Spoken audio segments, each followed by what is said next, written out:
여러분, 지금 이 순간부터 여러분의 인생이 완전히 바뀔 수 있습니다. 단 3가지 말만 매일 밤 외치면 됩니다. 많은 분들이 매일 밤 잠자리에 들 때 무슨 생각을 하시나요? 오늘 하루 있었던 힘든 일들, 자식들 걱정, 건강 걱정, 돈 걱정. 그렇게 온갖 근심 걱정을 안고 잠이 드시죠. 그리고 아침에 눈을 뜨면 어제와 똑같은 하루가 시작됩니다. 왜 그럴까요? 부처님께서는 이렇게 말씀하셨습니다. 마음이 모든 것을 만든다. 우리가 잠들기 전 마지막으로 품는 생각, 그것이 우리의 내일을 만들고 우리의 인생을 만듭니다. 오늘 제가 여러분께 전해드릴 이야기는 평범한 위로나 격려가 아닙니다. 2500년 전 부처님께서 직접 가르쳐 주신, 그리고 수많은 수행자들이 실제로 경험한 놀라운 변화의 비밀입니다. 경상도 어느 산골 마을에 한 할머니가 계셨습니다. 70이 넘으신 이 할머니는 평생을 가난과 고통 속에서 살아오셨습니다. 남편은 일찍 돌아가시고 자식들은 도시로 떠나 소식도 뜸했습니다. 몸은 여기저기 아프고 관절염 때문에 걷는 것조차 힘들었습니다. 어느 날 동네 절에 법회가 있어 할머니는 겨우 걸어서 절에 올라가셨습니다. 그날 스님께서 하신 법문이 바로 잠들기 전 3가지 주문에 대한 이야기였습니다. 보살님, 오늘부터 잠들기 전에 이 3가지만 크게 외쳐보세요. 단 하루도 빠짐없이 석 달만 해보세요. 할머니는 반신반의했지만 그날 밤부터 시작하셨습니다. 처음에는 어색했습니다. 혼자 사는 집에서 큰 소리로 무언가를 외친다는 것이 쑥스럽기도 했습니다. 하지만 스님의 말씀을 믿고 매일 밤 실천하셨습니다. 한 달이 지났을 때 할머니는 이상한 변화를 느끼기 시작했습니다. 아침에 일어날 때 마음이 한결 가벼웠습니다. 관절염은 그대로였지만 통증이 조금 덜한 것 같았습니다. 아니, 정확히 말하면 통증을 대하는 마음이 달라진 것이었습니다. 2달째 더 놀라운 일이 벌어졌습니다. 10년 넘게 연락이 없던 둘째 아들에게서 전화가 왔습니다. 어머니, 그동안 불효했습니다. 이번 추석에는 꼭 내려가겠습니다. 할머니는 전화를 받고 한참을 우셨습니다. 석 달이 되었을 때 할머니의 삶은 완전히 달라져 있었습니다. 마을 사람들이 요즘 무슨 좋은 일 있으세요? 얼굴이 환하게 빛나시네요 라고 물어올 정도였습니다. 할머니는 여전히 가난했고 관절염도 있었지만 더 이상 그것들이 할머니를 짓누르지 못했습니다. 이것이 바로 부처님 가르침의 힘입니다. 그렇다면 도대체 그 3가지가 무엇이길래 이런 기적 같은 변화가 일어난 걸까요? 첫 번째는 감사합니다 라는 말입니다. 그런데 스님, 저는 감사할 게 하나도 없는데요. 이렇게 말씀하시는 분들이 계십니다. 정말 그럴까요? 지금 이 글을 읽고 계신다는 것은 눈이 보인다는 뜻입니다. 세상에는 앞을 보지 못하는 분들이 얼마나 많은지 아십니까?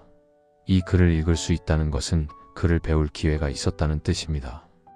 지금 숨을 쉬고 계신다는 것, 심장이 뛰고 있다는 것, 이 모든 것이 감사한 일입니다. 부처님께서는 법구경에서 이렇게 말씀하셨습니다. 건강이 최고의 이익이고 만족이 최고의 재산이며 신뢰가 최고의 친구이고 열반이 최고의 행복이다. 우리는 늘 없는 것에 집중합니다. 돈이 없다, 건강이 안 좋다, 자식이 말을 안 듣는다. 하지만 지금 가진 것에 집중하면 어떻게 될까요? 전라도의 한 시골 마을에 2 할아버지가 살고 계셨습니다. 2분 다 비슷한 형편이었습니다. 자식들은 다 서울로 올라가고 연금도 얼마 안 되고 건강도 그저 그랬습니다. 한 할아버지는 매일 불평했습니다. 이놈의 세상, 늙으면 쓸모가 없어. 자식들은 명절에나 한 번씩 오고 몸은 아프고 이게 무슨 팔자야. 이 할아버지는 점점 더 우울해지고 건강도 나빠졌습니다. 다른 할아버지는 달랐습니다. 감사하지. 오늘도 아침에 눈을 떴으니, 밥을 먹을 수 있으니, 동네 친구들과 장기를 둘 수 있으니. 이 할아버지는 나이가 들수록 더 밝아지고 건강해 보였습니다. 무엇이 달랐을까요? 현실은 똑같았습니다. 하지만 보는 눈이 달랐습니다. 잠들기 전 감사합니다를 외치는 것은 단순한 긍정적 사고가 아닙니다. 이것은 불교에서 말하는 정념, 즉 올바른 마음 챙김의 실천입니다. 우리의 마음이 어디에 머무느냐에 따라 우리가 보는 세상이 완전히 달라집니다. 감사하는 마음으로 잠들면 어떤 일이 벌어질까요? 뇌과학에서도 이미 증명되었습니다. 감사하는 마음은 우리 뇌에서 세로토닌과 도파민 같은 행복 호르몬을 분비하게 합니다. 이 호르몬들은 숙면을 돕고 면역력을 높이며 스트레스를 줄여줍니다. 하지만 부처님의 가르침은 여기서 한 걸음 더 나아갑니다. 감사는 단순히 우리 몸을 건강하게 하는 것을 넘어 우리의 업보를 바꿉니다. 불교에서는 업이라는 개념이 있습니다. 우리가 짓는 모든 생각, 말, 행동이 씨앗이 되어 결과를 만들어낸다는 가르침입니다. 감사하는 마음은 좋은 씨앗을 심는 것입니다. 하지만 스님, 저는 정말 힘든 상황에 있는데 어떻게 감사할 수 있나요? 이런 질문을 하시는 분들께 제가 꼭 들려드리고 싶은 이야기가 있습니다. 어느 절에 스님 한 분이 계셨는데 젊은 시절 큰 교통사고를 당해 두 다리를 잃으셨습니다. 휠체어에 의지해 생활하셔야 했습니다. 누가 봐도 불행한 상황이었습니다. 그런데 이 스님은 매일 밤 기도하셨습니다. 부처님 감사합니다. 두 팔이 성한 것에 감사합니다. 눈이 보이는 것에 감사합니다. 이렇게 부처님 법을 들을 수 있는 것에 감사합니다. 어느 날 한 신도가 물었습니다. 스님, 다리를 잃으셨는데 어떻게 그렇게 감사하실 수 있으십니까? 스님은 미소 지으며 대답하셨습니다. 보살님, 제가 다리를 잃었을 때 두 가지 선택이 있었습니다. 잃은 것을 한탄하며 살거나 남은 것에 감사하며 살거나. 저는 후자를 택했고 그 덕분에 지금 이렇게 행복합니다. 이것이 바로 부처님께서 말씀하신 일체유심조, 모든 것은 마음이 만든다는 가르침의 실천입니다. 그렇다면 구체적으로 어떻게 감사를 실천할까요? 잠들기 전 침대에 누워서 오늘 하루를 떠올려 보세요. 아침에 눈을 뜬 것부터 시작해서 지금 이 순간까지. 그리고 크게 외치세요. 오늘 하루 무사히 살아준 이 몸에 감사합니다. 처음에는 어색할 겁니다. 혹시 가족이 있다면 이상하게 쳐다볼 수도 있습니다. 괜찮습니다. 설명해 주세요. 나 요즘 건강을 위해 명상하는 거야. 중요한 건 목소리의 크기가 아닙니다. 마음입니다. 진심으로 감사하는 마음으로 말하는 것입니다. 매일 밤 감사를 외치다 보면 신기하게도 낮에도 감사할 일들이 보이기 시작합니다. 길을 걷다가 아름다운 꽃을 보면 저 꽃을 볼 수 있어 감사하다는 생각이 듭니다. 밥을 먹으면 이렇게 맛있는 밥을 먹을 수 있어 감사하다는 마음이 생깁니다. 이것이 바로 정념의 힘입니다. 우리의 마음이 감사에 익숙해지면 세상이 감사할 일들로 가득 차 보이기 시작합니다. 두 번째는 용서합니다 라는 말입니다. 이 말이 참 어렵습니다. 특히 우리 나이 되면 평생 살면서 받은 상처들이 한둘이 아니잖아요. 시댁 식구들한테 받은 서름, 남편한테 받은 상처, 자식들한테 받은 배신감, 친구한테 받은 배반. 스님, 그 사람들이 저한테 한 짓을 아세요? 어떻게 용서합니까? 이렇게 말씀하시는 분들이 정말 많습니다. 그 마음 저도 충분히 이해합니다. 하지만 여기서 우리가 꼭 알아야 할 것이 있습니다. 용서는 상대방을 위한 것이 아닙니다. 나를 위한 것입니다. 부처님께서는 법구경에서 이렇게 말씀하셨습니다. 원한은 원한으로 풀리지 않고 오직 사랑으로만 풀린다. 이것은 영원한 진리이다. 원망과 분노를 마음에 품고 사는 것은 마치 뜨거운 석탄을 손에 쥐고 있는 것과 같습니다. 누가 대일까요? 상대방이 아닙니다. 바로 나 자신입니다. 서울에 사는 한 할머니의 이야기입니다. 이 할머니는 40년 넘게 시어머니를 원망하며 살아오셨습니다. 시어머니는 이미 20년 전에 돌아가셨지만 할머니는 여전히 그때의 상처를 안고 살았습니다. 그 사람이 나한테 얼마나 심하게 했는지 아세요? 밥도 제대로 못 먹게 하고 새벽부터 밤늦게까지 부려먹고 남편 앞에서는 늘 나를 나쁜 사람으로 만들고. 할머니는 만나는 사람마다 그 이야기를 했습니다. 자식들에게도 친구들에게도 심지어 처음 만난 사람에게도. 그 이야기를 할 때마다 할머니의 얼굴은 일그러졌고 혈압은 올라갔고 가슴은 답답해졌습니다. 그러다 어느 날 건강검진을 받았는데 의사 선생님이 말씀하셨습니다. 어르신 스트레스를 많이 받으시나 봐요. 이러시다간 큰일 납니다. 마음을 좀 편히 가지세요. 할머니는 그날 밤 잠을 이룰 수가 없었습니다. 내가 왜 이렇게 살고 있지? 이미 죽은 사람 때문에 내가 왜 아직도 고통받고 있지? 다음 날 할머니는 동네 절을 찾아가셨습니다. 그리고 스님께 그동안의 이야기를 다 털어놓으셨습니다.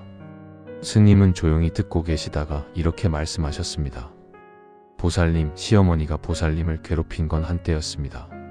하지만 보살님은 스스로를 40년 넘게 괴롭히고 계십니다. 이제 그만 놓아주시지 않겠습니까?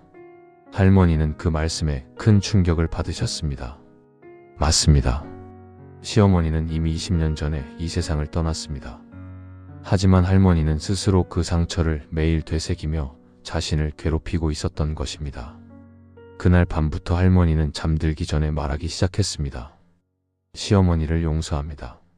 그리고 40년간 나 자신을 괴롭힌 나를 용서합니다. 처음에는 말이 목에서 나오지 않았습니다. 입에서는 용서합니다 라고 하지만 마음은 여전히 분노로 가득했습니다. 하지만 할머니는 포기하지 않고 매일 밤 계속 말했습니다. 한 달쯤 지났을 때 변화가 시작되었습니다. 시어머니 생각이 났을 때 예전처럼 가슴이 답답하지 않았습니다. 2달째 시어머니 꿈을 꾸었는데 꿈속에서 시어머니가 미소 짓고 있었습니다. 3달이 지났을 때 할머니는 시어머니 산소를 찾아갔습니다. 40년 만에 처음이었습니다. 그리고 산소 앞에서 말했습니다. 어머니 이제야 왔습니다. 용서합니다. 그리고 저도 용서해 주세요. 그날 할머니는 평생 한 번도 느껴보지 못한 평화를 경험했습니다. 40년간 어깨를 짓누르던 무거운 짐을 내려놓은 것 같았습니다. 이것이 바로 용서의 힘입니다. 부처님께서는 우리에게 자비를 가르치셨습니다. 자비란 자는 남에게 즐거움을 주는 것이고 비는 남의 고통을 덜어주는 것입니다. 그런데 여기서 남이란 다른 사람만이 아닙니다. 바로 나 자신도 포함됩니다. 나를 아프게 한 사람을 용서하는 것은 그 사람에게 자비를 베푸는 것이 아닙니다. 바로 나 자신에게 자비를 베푸는 것입니다. 용서하지 못하는 마음은 독과 같습니다. 이 독은 천천히 우리의 몸과 마음을 병들게 합니다. 잠을 설치게 하고 소화를 방해하고 혈압을 올리고 면역력을 떨어뜨립니다. 반대로 용서하는 마음은 약과 같습니다. 이 약은 우리의 몸과 마음을 치유합니다. 하지만 스님, 정말 용서할 수 없는 일도 있지 않습니까? 맞습니다. 세상에는 정말 끔찍한 일들이 있습니다. 하지만 여기서 우리가 이해해야 할 것이 있습니다. 용서는 상대방의 잘못을 정당화하는 것이 아닙니다. 그 사람이 한 일이 옳았다고 인정하는 것도 아닙니다. 용서는 그 사람에게 다시 상처받을 기회를 주는 것도 아닙니다. 용서는 단순히 그 일이 더 이상 나를 괴롭히지 못하게 하겠다는 결정입니다. 그 사람과 그 일에 대한 원망을 내려놓고 내 인생을 살겠다는 선택입니다. 부처님께서는 화살의 비유를 들어 이것을 설명하셨습니다. 어떤 사람이 화살에 맞았습니다. 첫 번째 화살은 육체적 고통을 줍니다. 이것은 어쩔 수 없습니다. 하지만 그 사람이 왜 나를 쐈을까? 저 사람이 미워. 복수해야지. 하며 분노하면 스스로에게 두 번째 화살을 쏘는 것입니다. 첫 번째 화살은 우리가 통제할 수 없습니다. 인생에서 일어나는 일들, 다른 사람들이 우리에게 하는 일들 말입니다. 하지만 두 번째 화살은 우리가 스스로에게 쏘는 것입니다. 그것은 우리의 선택입니다. 용서는 두 번째 화살을 쏘지 않기로 결정하는 것입니다. 실제로 용서를 실천하는 방법을 알려드리겠습니다. 잠들기 전 조용히 눈을 감으세요. 그리고 당신을 힘들게 한 사람의 얼굴을 떠올려 보세요. 처음에는 분노가 치밀어 오를 겁니다. 괜찮습니다. 그 감정을 인정하세요. 그리고 천천히 말하세요. 누구누구를 용서합니다. 마음이 따라오지 않아도 괜찮습니다. 입으로만 말해도 됩니다. 매일 밤 반복하다 보면 언젠가는 마음도 따라오게 됩니다. 그리고 한 가지 더. 나를 용서합니다 라고도 말하세요. 우리는 종종 자신에게 가장 가혹합니다. 과거에 했던 실수들, 후회되는 선택들, 잘못한 일들. 이 모든 것들을 안고 자신을 끊임없이 책망합니다. 하지만 부처님께서는 말씀하셨습니다. 과거는 이미 지나갔고 미래는 아직 오지 않았다. 현재 이 순간에 충실하라. 과거의 나를 용서하세요. 그때는 그것이 최선이었습니다. 지금의 내가 보기에는 어리석어 보일지 몰라도 그때의 나는 그 순간 할 수 있는 최선의 선택을 한 것입니다. 나는 불완전한 인간입니다. 실수할 수 있습니다. 하지만 그것이 나의 전부가 아닙니다. 나는 매일 더 나은 사람이 되기 위해 노력하고 있습니다. 그런 나를 용서합니다. 이렇게 말하는 것만으로도 마음이 한결 가벼워질 것입니다.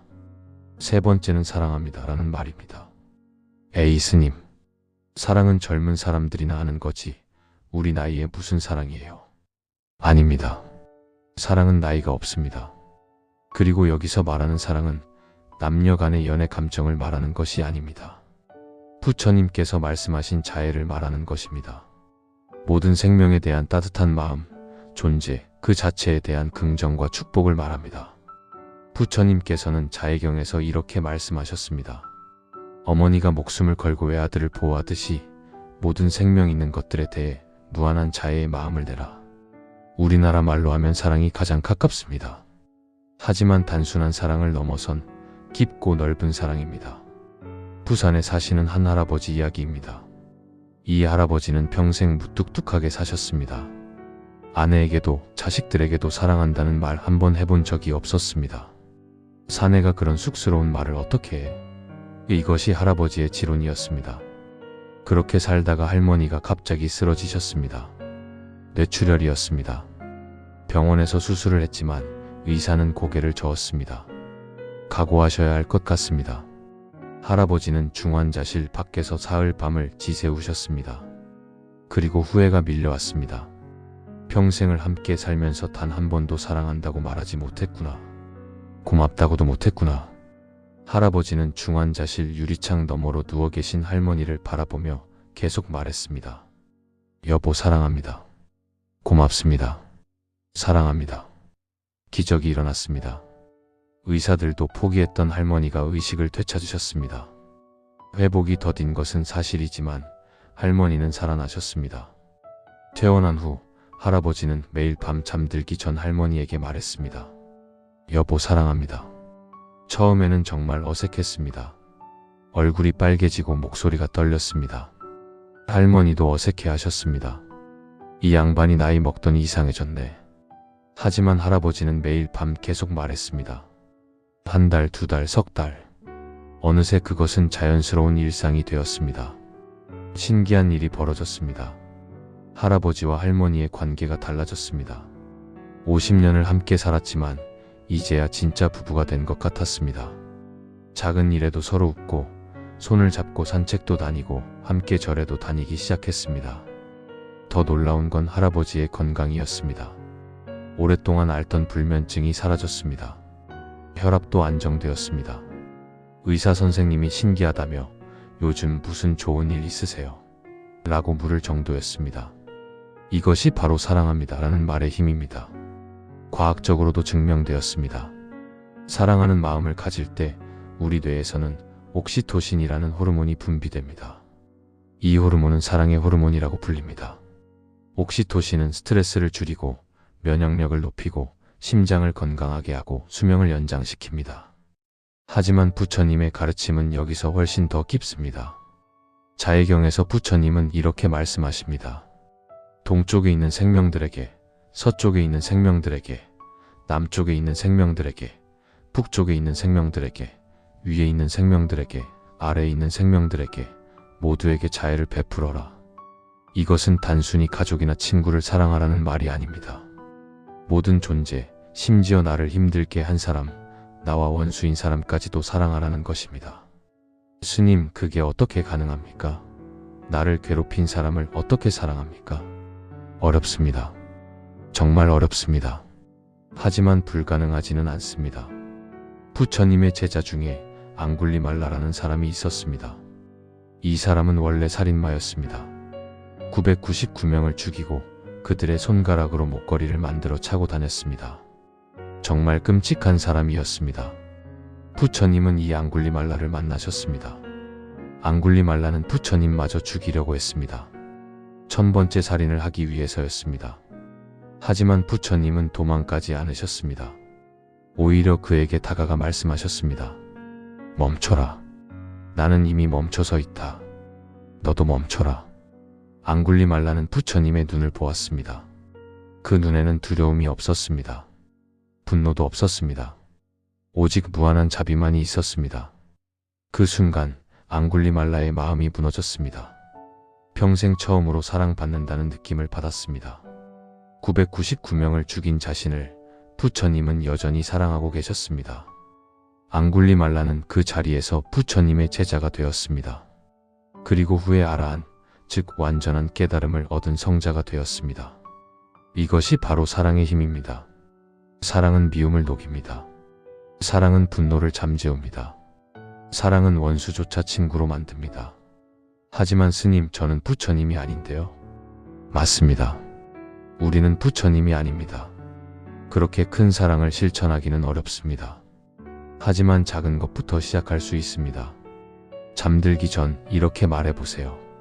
나를 사랑합니다. 먼저 자신을 사랑하는 것부터 시작하세요. 부처님께서는 말씀하셨습니다. 온 세상을 다 뒤져봐도 자기보다 더 사랑스러운 존재는 없다. 그러므로 자기를 사랑하는 사람은 결코 남을 해치지 않는다. 자신을 사랑하지 못하는 사람이 어떻게 남을 진정으로 사랑할 수 있겠습니까? 거울을 보세요. 주름진 얼굴, 백발이 된 머리, 굽은 허리. 이 모든 것이 당신이 살아온 인생의 증거입니다. 나는 여기까지 잘 살아왔습니다. 힘든 일도 많았지만 나는 이겨냈습니다. 나는 강한 사람입니다. 나는 가치 있는 사람입니다. 나를 사랑합니다. 이렇게 말하세요. 처음에는 거짓말 같을 겁니다. 평생 자신을 사랑해 본 적이 없으니까요. 하지만 계속 말하다 보면 언젠가는 진심이 됩니다. 그 다음에는 가족을 향해 말하세요. 남편을 사랑합니다. 또는 아내를 사랑합니다. 설령 지금 사이가 좋지 않다 해도 한때는 사랑했던 사람입니다. 그 사람과 함께 인생을 걸어왔습니다. 그것만으로도 사랑할 가치가 있습니다. 자식들을 사랑합니다.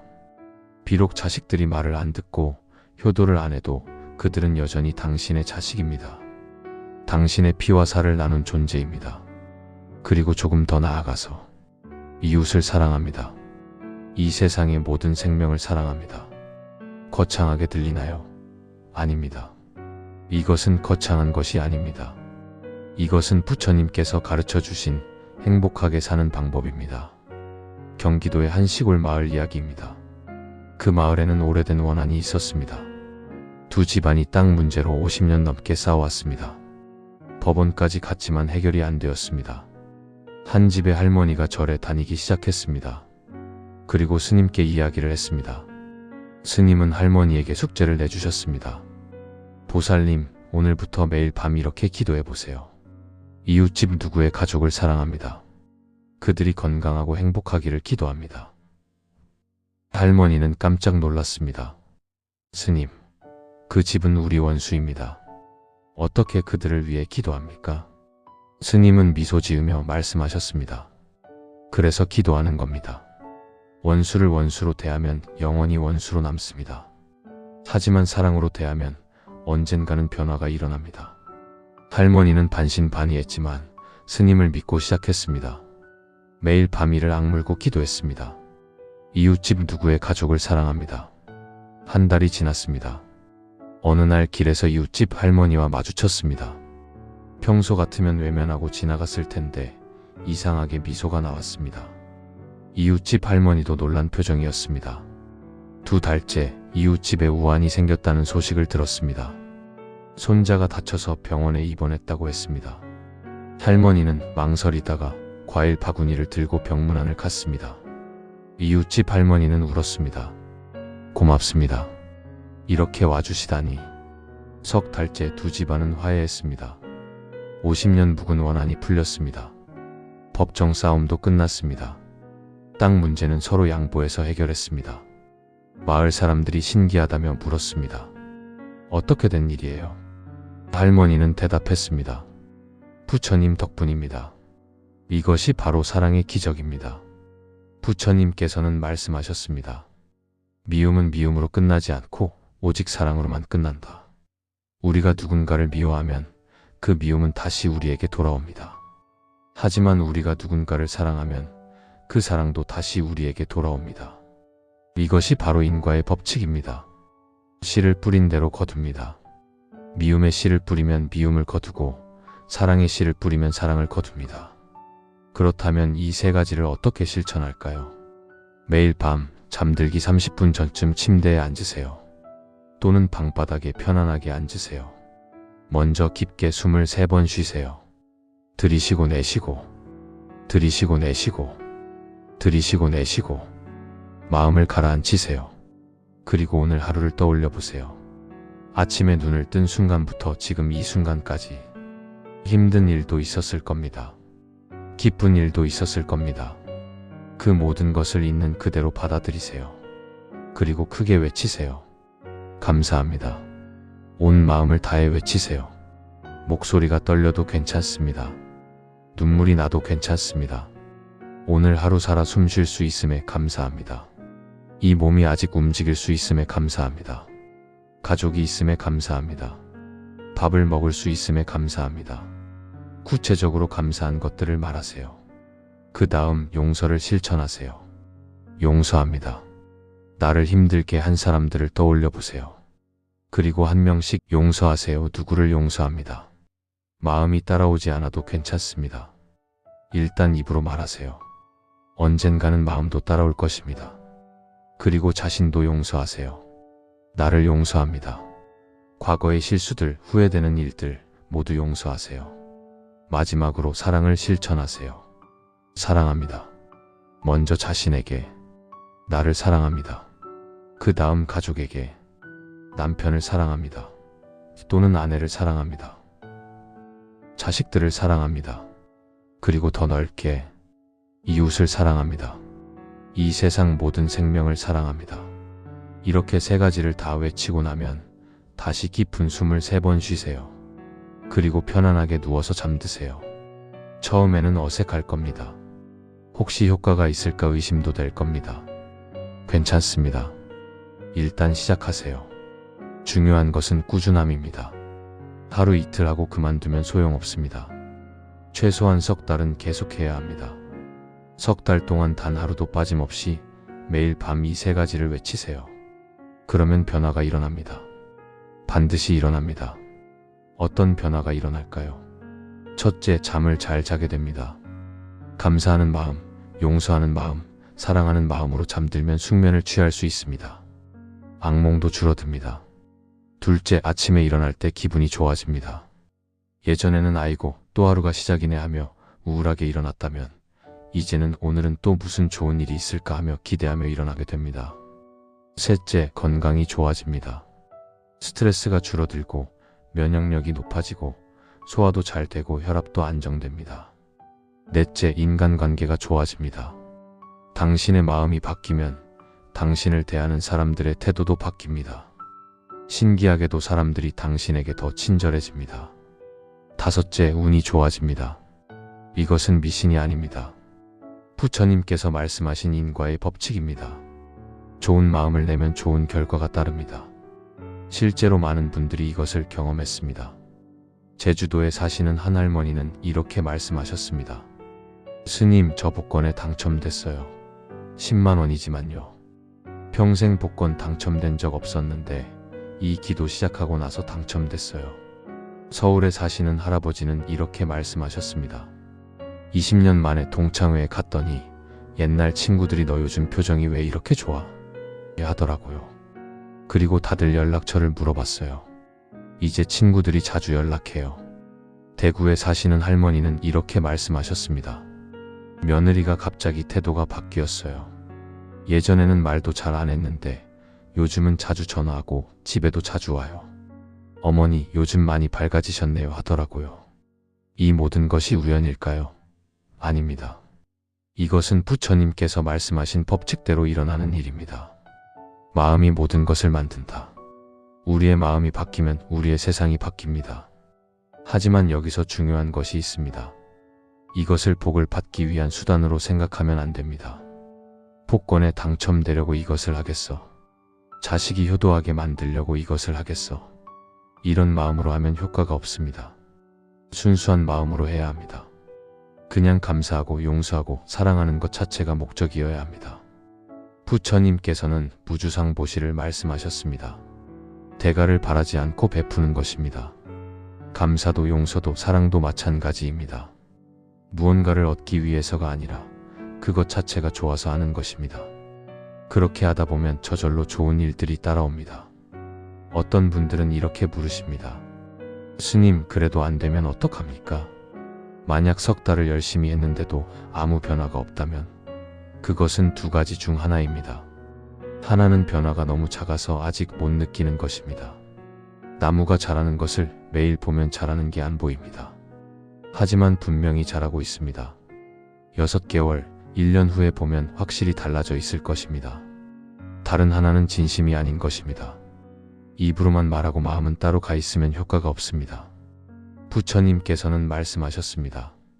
몸과 말과 마음이 하나가 되어야 한다. 입으로 감사합니다 라고 하면서 마음으로는 이게 무슨 소용이야 라고 생각하면 안 됩니다. 입으로 용서합니다 라고 하면서 마음으로는 그래도 저 사람 절대 용서 못해 라고 생각하면 안 됩니다. 입으로 사랑합니다 라고 하면서 마음으로는 사실은 미워라고 생각하면 안 됩니다. 진심으로 해야 합니다. 하지만 스님, 진심이 안 나는데 어떡합니까? 그럴 때는 부처님을 떠올리세요. 부처님이라면 어떻게 하셨을까요? 부처님은 자신을 죽이려는 사람도 사랑하셨습니다.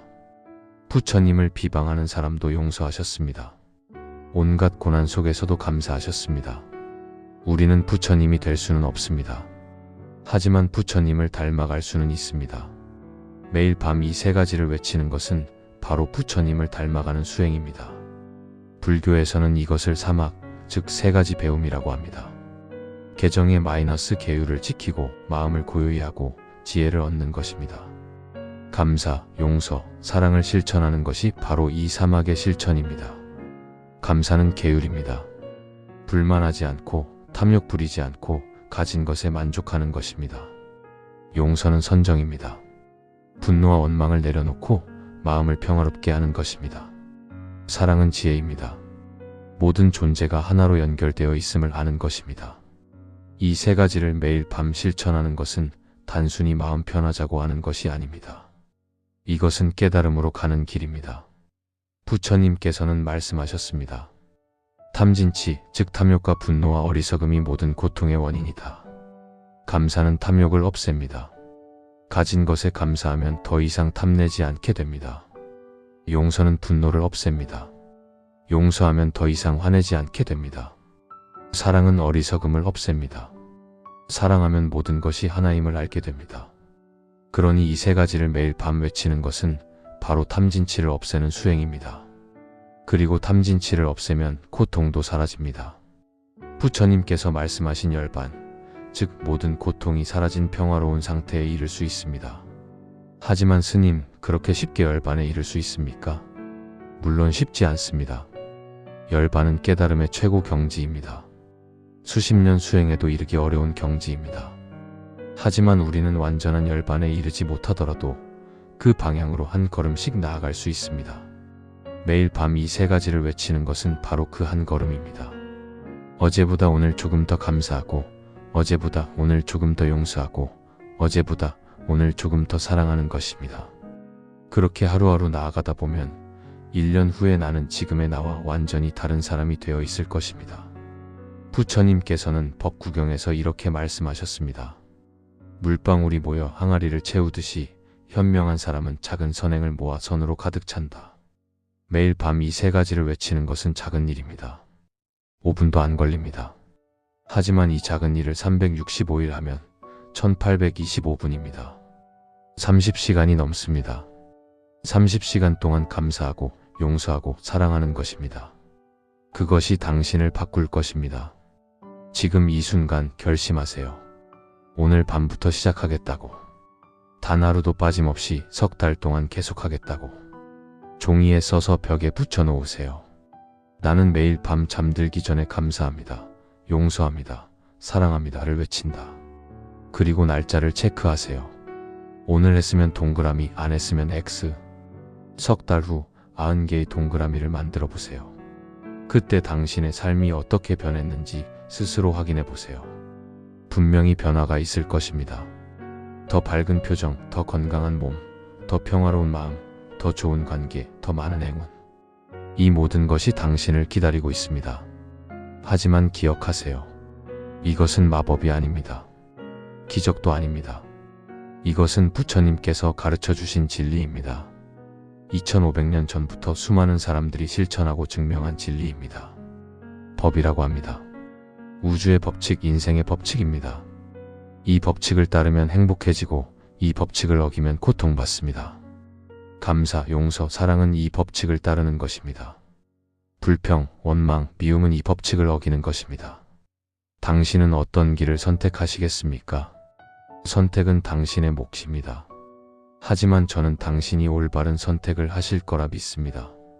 그래서 이 법문을 듣고 계시잖아요. 그것 자체가 당신이 이미 좋은 인연을 맺고 계시다는 증거입니다. 부처님께서는 말씀하셨습니다. 법을 듣는 것은 큰 복이다.